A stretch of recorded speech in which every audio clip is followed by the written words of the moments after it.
Assalamualaikum warahmatullahi wabarakatuh. Puji syukur atas kehadiran Tuhan Yang Maha Esa sehingga kita semua diberikan nikmat kesehatan untuk tetap bisa berkarya. Perkenalkan, nama saya Vivi Dwi Putri SSTMKes. Saya merupakan salah satu dosen tetap pada program studi pendidikan profesi bidan di Sekolah Tinggi Ilmu Kesehatan Abdurrahman Palembang. Saat ini saya mengampu mata kuliah sesuai dengan bidang keilmuan saya, yaitu psikologi kehamilan, persalinan, dan nifas. Pada kesempatan ini saya membuat video pernyataan diri dosen unjuk kerja Tridharma Perguruan Tinggi atau yang disingkat dengan PDD UKTPT di bidang pengajaran salah satu Tridharma Perguruan Tinggi. Besaran bobot SKS pada mata kuliah ini yaitu 2 SKS, yaitu terbagi menjadi 1 teori dan 1 praktek. Mata kuliah psikologi kehamilan, persalinan, dan nifas adalah mata kuliah wajib dan masuk dalam kurikulum baru pada program studi S1 kebidanan. Mata kuliah ini dapat ditempuh oleh mahasiswa pada semester ganjil, yaitu semester 3. Adapun deskripsi dari mata kuliah ini, yaitu mata kuliah ini merupakan bagian dari rumpun mata kuliah keilmuan dan seni dalam kebidanan yang membahas tentang psikologi pada masa kehamilan, persalinan, dan nifas. Nah, setelah menyelesaikan mata kuliah ini, mahasiswa akan mampu memahami diri, dapat mendeteksi psikologi pada masa kehamilan, persalinan, dan nifas.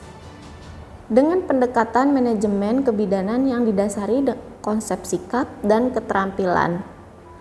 Pelaksanaan pembelajaran menggunakan metode kuliah, tutorial, praktek laboratorium, dan penugasan mandiri. Adapun capaian mata kuliah atau CPMK yang pertama, mahasiswa mampu menjelaskan adaptasi psikologi dalam masa kehamilan, persalinan, dan nifas.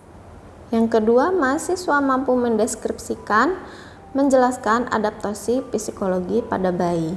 Yang ketiga, mahasiswa menjelaskan dampak kehamilan terhadap status kesehatan mental perempuan. Yang keempat, mahasiswa mampu menjelaskan dampak persalinan terhadap status kesehatan mental perempuan. Yang kelima, mahasiswa mampu menjelaskan dampak nifas terhadap status kesehatan mental perempuan. Yang keenam, mahasiswa mampu menjelaskan dan melakukan sibling rivalry. Yang ketujuh, mahasiswa mampu menjelaskan dan melakukan deteksi dini gangguan psikologi pada masa kehamilan, persalinan, dan nifas. Dan yang terakhir, mahasiswa mampu menjelaskan dan melakukan eksplorasi dampak adaptasi psikologi dalam ikatan kasih sayang atau biasa disebut bonding attachment pada pengasuhan anak sejak dini dari keluarga. Untuk materi perkuliahan, saya mulai dengan pengantar perkuliahan, kemudian kontrak perkuliahan, serta menjelaskan rencana pembelajaran semester yang digunakan pada semester ini. Selanjutnya, teknik pembelajaran pada mata kuliah psikologi kehamilan, persalinan, dan nifas, yaitu dengan teknik DIA, Delivery Interaction Assessment, di mana delivery yaitu bagaimana mata kuliah ini terserap dengan baik oleh mahasiswa.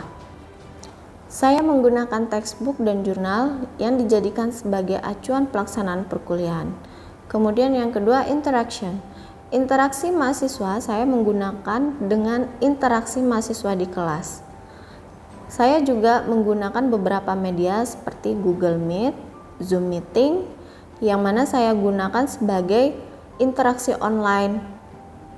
Selain itu, saya juga menggunakan quizzes untuk pelaksanaan tugas, quiz dan UTS yang bertujuan untuk pengumpulan tugas secara transparan. Kemudian yang ketiga, assessment, di mana teknik yang saya gunakan pada awal perkuliahan saya dengan memberikan reward dan punishment. Pada mata kuliah psikologi kehamilan, persalinan, dan nifas, adapun penilaiannya dari sikap sebanyak 10%, praktikum 20%, tugas 20%, UTS 25%, dan UAS 25%. Untuk reward, saya berikan nilai plus pada mahasiswa yang aktif, Sedangkan untuk yang punishment, saya berikan nilai minus pada mahasiswa yang terlambat mengumpulkan tugas. Hal ini saya lakukan agar mahasiswa lebih disiplin. Selanjutnya, saya akan menampilkan proses perkuliahan secara online dengan menggunakan aplikasi Zoom Meeting. Ya, baiklah, kita mulai saja ya. Kita masuk ke topik tentang dampak persalinan terhadap status kesehatan mental perempuan. Persalinan itu, persalinan merupakan salah satu peristiwa penting yang bersejarah yang dialami oleh kehidupan seluruh wanita di bumi ini. Nah, hakikatnya manusia menurut perspektif psikologi adalah seorang wanita yang dianggap sempurna ketika dapat melahirkan seorang anak. Nah, disinilah terjadi pertaruhan nyawa ya antara hidup dan mati. Diliputi dengan rasa cemas, rasa panik, yang disertai dengan ketakutan yang tinggi. Nah, ketidakpastian ditambah lagi sakit yang luar biasa timbul menjelang proses kelahiran. Persalinan juga disebut sebagai saat-saat yang berat dalam hidup, karena juga masing-masing pengalaman ini terekam di memorinya masing-masing ya, memori yang ada saat mengalami proses persalinan ini. Nah, mengapa? Karena disinilah terjadi pertaruhan nyawa ya antara hidup dan mati. Jadi perasaan ini rasa diliputi banyak perasaan yang tidak jelas. Nah, terutama di rasa cemas, kemudian rasa panik, kemudian ketakutan ya. Itu perasaan yang tidak dapat diungkapkan seperti apa, yang tidak bisa dirasakan oleh orang-orang ya. Nah, kecuali orang tersebut juga pernah mengalami proses yang sama ya, mungkin bisa sedikit ada rasa empati atau rasa pengertian ya, seperti apa pada saat proses persalinan tersebut. Nah, jadi rasa ini disebabkan karena apa? Karena timbulnya khawatir ya, khawatir yang muncul akan proses persalinan tersebut yang akan dialami dengan si calon bayinya nanti. Nah, sebab itulah seorang wanita yang sedang menghadapi persalinan juga membutuhkan selain dari pematangan fisik juga kesiapan mentalnya ya. Persalinan itu butuh kesehatan mentalnya, kematangan psikologisnya secara matang, bukan hanya fisiknya saja. Kalau dulu kita masih banyak berfokus pada fisik ya, tugas kita seorang bidan. Nah, sekarang juga psikologisnya. Karena apa? Karena punya dampak terhadap si calon bayinya nanti yang akan lahir.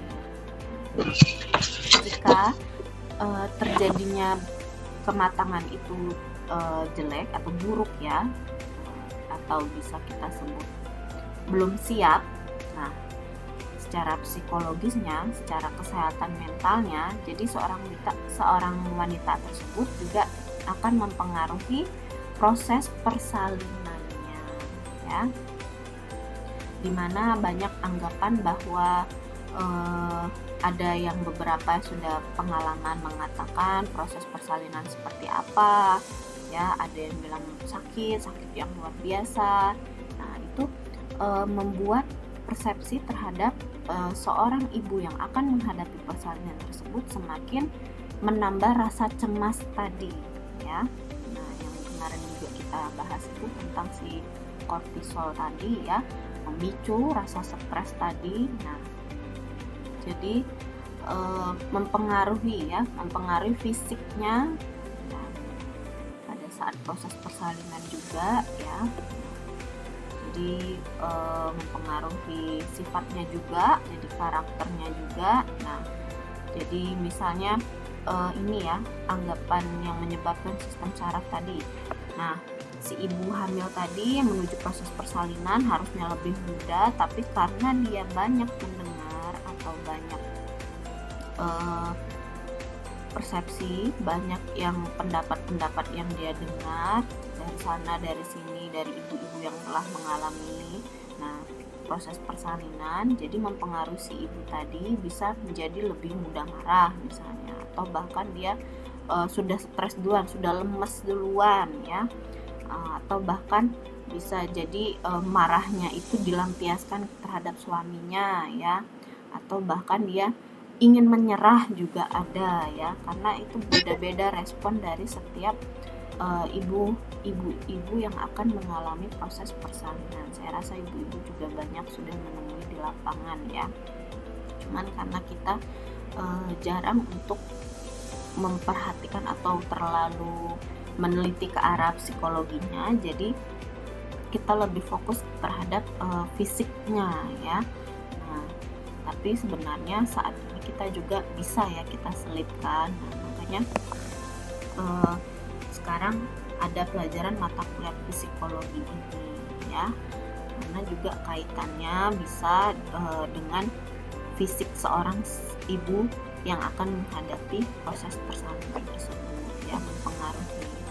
Terus juga diharapkan kita para bidan bisa membantu mengurangi atau mengatasi ya, mencegah ya, dengan cara apa ya, kita juga belajar ya para bidan dengan mata kuliah lain yang berkaitan dengan cara mengurangi terapi apa ya yang bisa dilakukan ya, pijat endokrin ya, seperti itu salah satu contohnya. Nah, kesehatan mental sendiri kemarin juga sudah dibahas ya. Kesehatan mental yang baik adalah kondisi ketika batin kita berada dalam keadaan tentram dan tenang, sehingga memungkinkan kita untuk menikmati kehidupan sehari-hari dan menghargai orang lain yang ada di sekitarnya. Nah, seseorang yang bermental sehat dapat menggunakan kemampuan atau potensi di dalam dirinya secara maksimal dalam menghadapi tantangan hidup, serta menjalani hubungan yang positif dengan orang-orang di sekitarnya. Perubahan psikologis pada masa persalinan ya, pada kala satu ada perasaan yang tidak enak, kemudian takut, ragu-ragu bagaimana yang persalinan yang akan dihadapi oleh ibu tersebut ya. Kemudian ibu dalam menghadapi persalinan yang sering memikirkan antara lain apakah akan berjalan normal atau tidak, biasanya seperti itu ya. Kemudian punya anggapan persalinan ini merupakan cobaan ya, merasa sebagai hukuman, ada yang seperti itu ya, kita tidak tahu karena kadang juga kita tidak menanyakan hal tersebut kepada si ibu ya.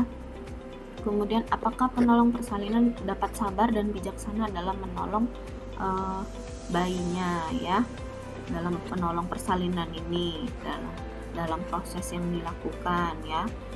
Dia juga ada rasa takut ini, peran si nakes ini bagaimana, apakah nanti aku malah dimarahi ya, seperti banyak anggapan kalau misalnya nih melakukan persalinan normal di rumah sakit malah dimarahin si bidannya. Nah, itu pasti ada ya perasaan-perasaan seperti itu terhadap si ibu ya. Apakah bayi normal apa tidak? Nah, dia kepikiran bagaimana dan calon bayinya ini yang akan lahir ya, persiapannya seperti apa, apakah dia sudah siap ya. Nah, apakah ia sanggup merawat bayinya ya, kalau masih preemie, ibu yang masih anaknya satu ya mungkin masih belum begitu ini, tapi kalau yang sudah multi itu merasa anak aku yang besar gimana nanti, jaraknya yang terlalu dekat ya. Nah, itu banyak beban-beban pikiran yang mengganggu si ibu pada saat proses persalinan, terutama di kala satu ya. Kemudian ibu itu jadi merasa cemas. Nah, kemudian perubahan psikologi ibu pada fase pembukaan seperti apa. Nah, inilah kenapa juga ada kaitannya, kenapa wanita itu dibilang ya, banyak anggapan dibilang wanita itu kebanyakan lebih tua. Nah, lebih ya ini beban pikirannya, beban mentalnya itu, perasaan jadi lebih banyak. Itulah yang membuat para wanita ini merasa over dari tugas perannya ini yang terlalu banyak. Nah, seolah-olah semua itu dibebankan hanya kepada kita seorang ibu ya. Kemudian lanjut lagi di gangguan psikologis pada kala 2 ya. Ada perasaan cemas dan takut kalau akan terjadi bahaya. Nah, kemudian ada rasa cemas dan takut karena ada pengalaman yang sebelumnya. Kemudian takut tidak dapat memenuhi kebutuhan anaknya. Apakah nanti aku bisa langsung memberikan ASI ya? Banyak perasaan-perasaan yang mengganggu pikiran si ibu tadi. Gangguan psikologis pada kala 3-nya juga masih ada ya, bukan cuma hanya sebatas di kala 1 dan kala 2, lanjut lagi di kala 3-nya ada. Nah, ibu ingin melihat dan menyentuh, memeluk bayinya. Ada perasaan gembira, kemudian lega ya setelah melewati proses persalinan tadi, kemudian bangga akan dirinya, serta fisiknya juga merasa lelah. Kemudian dia mulai memusatkan diri dan sering bertanya bagian yang misalnya dia kalau melahirkan proses persalinan secara normal, dia akan bertanya seperti apa, apakah ada kendala ya, biasanya seperti itu. Dia akan mulai fokus terhadap dirinya dulu seperti apa. Nah, kalau dia menjalani operasi sesar, bagaimana kondisinya ya, apakah baik atau tidak, biasanya seperti itu dulu. Kemudian menaruh perhatian terhadap plasentanya, aman atau tidak ya. Kemudian di gangguan psikologis pada kala 4 juga masih ada berlanjut ini. Nah, ada kurang minat, kemudian menjauh, tidak ada kedekatan atau kecewa, merasa kecewa ya. Kenapa orang-orang hanya berfokus pada bayi saja ya, sedangkan si ibu juga butuh perhatian. Ya, ini sudah mulai mengalami tanda gejala si baby blues tadi ya. Belum masuk ke fase baby bluesnya, tapi masih mulai ada tanda-tanda gejala si baby blues tadi ya. Apa sih penyebab gangguan psikologis pada si ibu bersalin tadi? Adanya pertama perubahan hormon ya, kemudian kurangnya persiapan mental, kemudian keinginan narsistis ya. Nah, adapun juga faktor somatik yang mempengaruhi si persalinan tadi. Kondisi somatik atau faktor somatik yang menjelang kelahiran bayi ini dirasakan sangat berat dan tidak menyenangkan ya, sehingga mempengaruhi psikis ibu menjelang persalinan, yaitu sering timbul rasa jengkel, tidak nyaman pada badannya ya, kemudian selalu merasa kepanasan, gerah ya, kemudian duduk, berdiri, tidur, semua serasa serba salah dan tidak menyenangkan. Jadi muncullah rasa tidak sabar tadi, ingin cepat selesai. Nah, kemudian dia menghadapi proses tersebut jadi letih, lesu, dan ada identifikasi serta harmoni antara ibu dan janin yang dikandungnya jadi terganggu. Nah, bayi yang semula sangat diharapkan dan mulai dicintai secara psikologis selama berbulan-bulan dari masa kehamilan tersebut ya, kini mulai dirasakan sebab ada beban. Nah, merasa beban ini yang pertama-tama dirasakan dulu, yang amat berat. Bagaimana kira-kira cara pencegahan gangguan psikologis pada ibu bersalin? Nah, yang pertama, bisa sepenuhnya patuh mengikuti kekuatan-kekuatan naluriah dari dalam dirinya ya. Kita tanyakan kenyamanannya seperti apa ya, jangan kita seperti jadi memaksakan kehendak kita ya sebagai bidan, misalnya ibu harus jongkok, ibu harus ini. Enggak, kita lebih mengarahkan saja, maksudnya kira-kira saya berikan saran, mungkin lebih dalam perkataannya diganti supaya persepsi si ibu tidak salah paham. Nah, ibu bersalin tadi ya. Kemudian memberikan partisipasi sepenuhnya, kemudian dengan sabar, sanggup menderita segala kesakitan ya. Lebih ke berempati maksudnya di sini. Kemudian bersikap kooperatif ya. Si ibu tadi pada petugas tenaga kesehatan yang memberi bimbingan ya, mengajak si ibu tadi ya. Kemudian bagaimana cara pengelolaan gangguan psikologis pada masa persalinan? Pada saat cemas ya, kita lihat dulu penyebab cemasnya seperti apa. Kita tanyakan di sela-sela si ibu ini. Mungkin dari raut wajahnya ada yang mengatakan, kan ada yang orang bisa merespon ya, ada yang hanya dengan bahasa tubuh. Nah, kita tanya dulu seperti apa kira-kira yang mengganggu pikiran ibu tersebut. Kemudian orientasikan ibu terhadap lingkungan yang nyaman ya. Kemudian tetap kita pantau tanda TTV-nya. Kemudian ajarkan teknik-teknik relaksasi. Saya rasa juga nanti ibu belajar ya di TNK itu ada juga. Mungkin sebelumnya diajarkan pada saat senam hamil atau pada saat yoga prenatal ya. Nah, bisa itu kan kita ajarkan pada saat sebelum proses persalinan ya.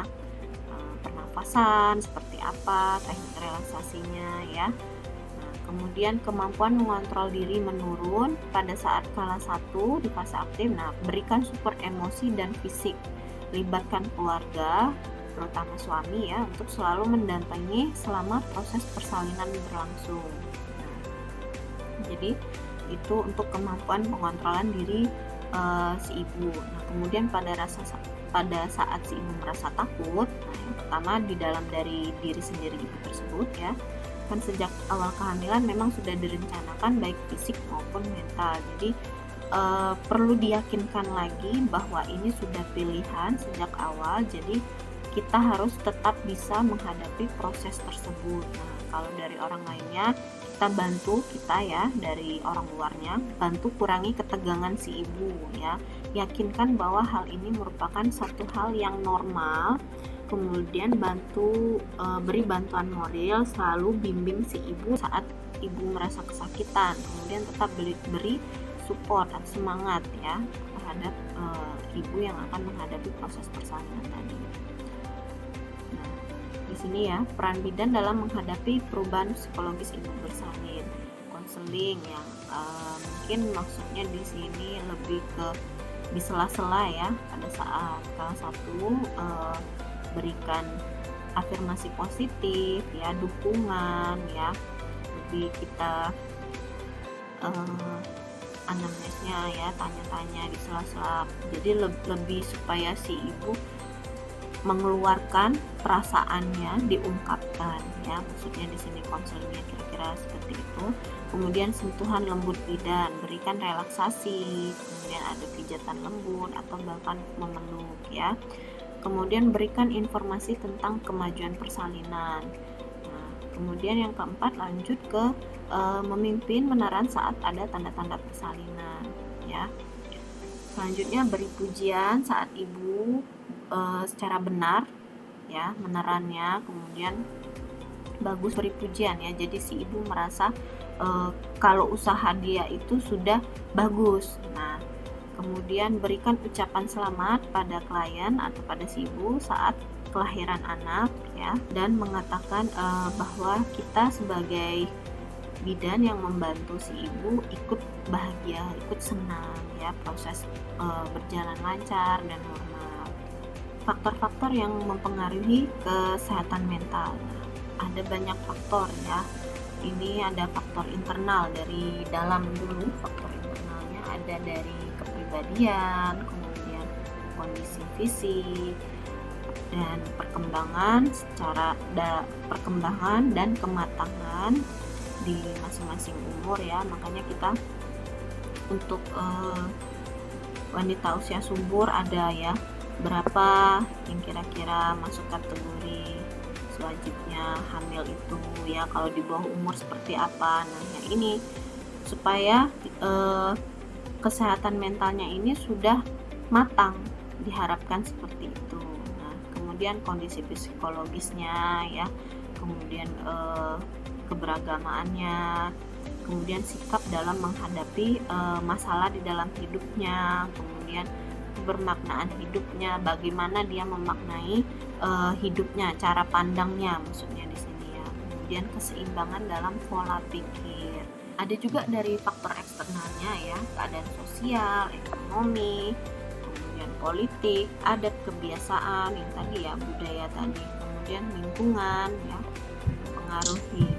Ada pun juga faktor-faktor lain ya. Yang pertama keadaan rumah, contohnya nih keadaan rumah tangga, misalnya anaknya sakit, gajinya tidak mencukupi kebutuhan sehari-hari dan sebagainya. Bagaimana? Meskipun ada BPJS, tapi misalnya dia bukan pekerja yang tetap, ya, dia harus membayar pribadi sendiri, uang saja dia untuk makan masih pas-pasan, ya, masih kurang. Bagaimana? Nah, ini. Kemudian yang kedua, pekerjaan yang terlalu berlebih dari semestinya, misalnya dari pagi hingga sore, bahkan sampai lembur. Ini ada ibu hamil atau ibu bersalin yang bekerja, ya, berkarir, yang diharapkan harusnya dia punya butuh istirahat, waktu istirahat yang cukup, tapi dia tidak bisa, ya, mengabaikan kondisi fisiknya. Kemudian yang ketiga, kurangnya waktu untuk rekreasi dan tidak punya hobi yang dapat dilakukan saat sedang pada saat jenuh, ya. Trauma persalinan sebelumnya. Menurut Reza Gunawan, praktisi penyembuhan holistik, trauma persalinan adalah cedera jiwa yang dialami ibu. Jadi cedera itu bukan hanya fisik, ya, tapi jiwanya juga bisa mengalami cedera yang dialami si ibu dan janin yang terjadi pada saat proses persalinan. Tanpa adanya upaya penyembuhan, cedera jiwa ini berpotensi menimbulkan permasalahan jangka panjang, tak hanya bagi ibu namun juga bagi si bayi. Nah, istilah medis dari trauma melahirkan adalah post traumatic stress disorder atau PTSD, ya, alias gangguan stres pasca trauma.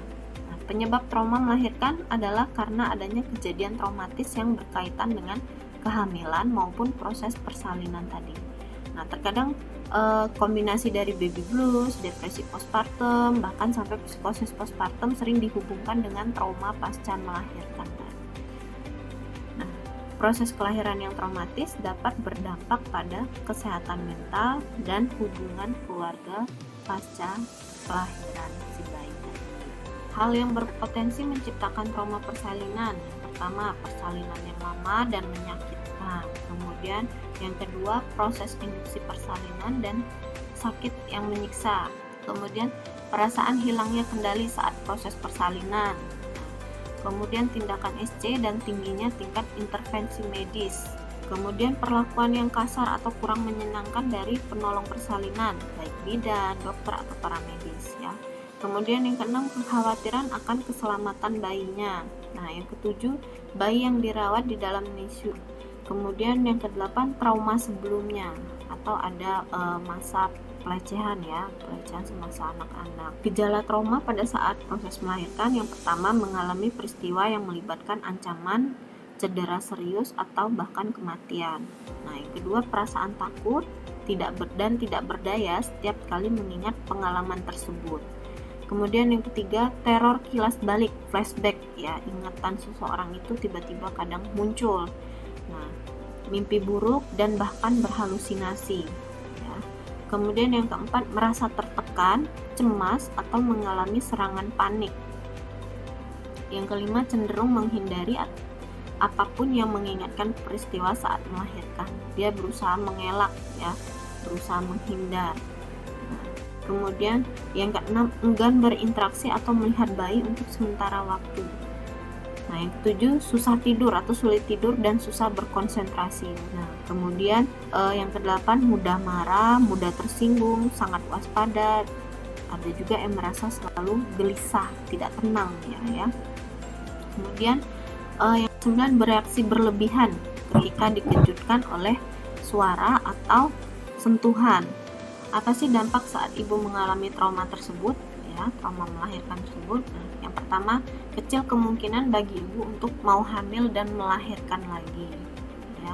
Jadi dia berpikir sepertinya itu hal yang sangat akan menyakitkan dirinya lagi, ya. Kemudian yang kedua, ibu sulit menerima perawatan atau tindakan medis lanjutan bila dibutuhkan. Kemudian yang ketiga, ibu sulit menyusui bayi dengan lancar. Nah, misalnya karena rasa sakit tadi, ya. Kemudian yang keempat, dapat berpengaruh kepada kehidupan seks setelah melahirkan. Kira-kira seperti ini dampaknya, dampak yang akan terjadi. bagaimana cara mengatasi trauma persalinan? Yang pertama, konsultasi dengan dokter atau ahli kesehatan mental. Biasanya juga dengan dokter atau psikoterapis yang mungkin menyarankan Anda menjalani cognitive behavioral therapy atau CBT maupun movement desensitization and reprocessing ya. Nah, jadi ini ada terapi EMDR yang bertujuan untuk mengganti emosi negatif yang melekat akibat trauma melahirkan dengan pikiran dan perasaan yang positif. Nah, kemudian yang kedua, minta dukungan dari orang sekitar. Nah, keberadaan orang-orang sekitar seperti suami, anggota keluarga, dan sahabat terdekat dapat membantu ibu untuk mengobati gejala yang ia alami. Ya, orang-orang terdekat, orang-orang yang membuat perasaan atau yang membuat perasaan ibu itu tadi tenang ya, dukungan-dukungan yang positif yang diberikan oleh orang-orang sekitarnya ya. Kemudian yang ketiga, ini minum obat. Nah, jika ada harus terapi obat ya, dokter atau terapis biasanya memberikan obat-obatan berupa obat antidepresan yang tidak mengganggu produksi ASI. Nah, yang seperti ini biasanya jika sudah ke tahap yang agak berat ya, jadi perlu ada terapi obat yang dibutuhkan. Oke, baik. Kalau gitu saya akhiri, wabillahi taufiq wal hidayah. Wassalamualaikum warahmatullahi wabarakatuh.